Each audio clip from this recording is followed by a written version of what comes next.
there's no guarantee that this experiment will survive.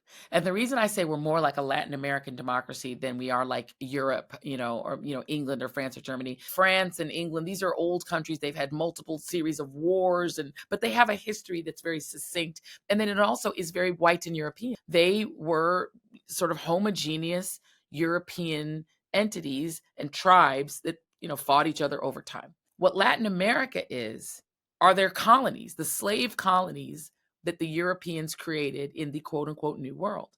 When they caught Brazil, they made it into a slave colony. When they got Venezuela, it was a slave colony. When they got Jamaica, it was a slave colony. They're all just big plantations. All of the Caribbean islands were big floating plantations. You know what America was? A slave colony. It was just a big old slave colony. And so we, like Latin America, we're their slave colony. And then we got free. At least the white people did. And so the white men did. The rich white men did. And when they broke off and created their own country, what they created was very similar to what was created in Latin America, liberated slave colonies. We're so much like them. And our history has proceeded like their history. You've had this oligarchy, which all of those countries had straight up oligarchies that are now trying to emerge into democracy in a very difficult way. And they're having a difficult time balancing race and gender, et cetera, in the same way we are. Venezuela has a Trump who's doing all the same things. Our history and England's history are not similar at all.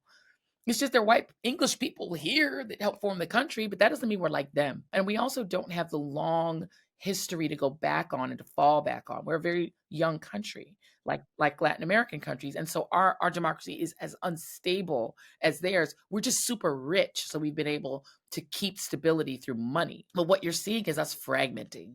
And we were already fragmented. We had the Confederate States and the Union States were two different countries, really, that Lincoln forced to stay together. And so we're struggling to have one society, one culture, one set of mores, one set of values, which is so different. And living together is hard, and it's going to be hard because there's very little compromise between the two things we want to do in the world and what we want to be. I'm not sure that this experiment can work, to be honest. And it's never been done. I mean, the only other country that's even similar to us is South Africa, but they're 80% Black and like 15% white. So they're the flip side of us. They obviously have had the same history, same issues, same tragedy, same Jim Crow, making a multiracial democracy is almost impossible. Most countries are fairly monoracial. China, Japan, England is about 9% Black. We're a very multiracial country, and we're the only multiracial democracy that's gotten this far.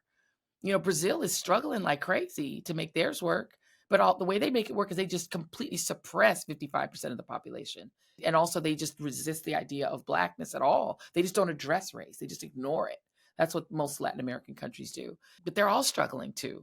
We're not the only one. And Europe is struggling to hold on to its democracies. And they are mostly monoracial countries. They can barely keep the fascists from coming back. So it's not just us.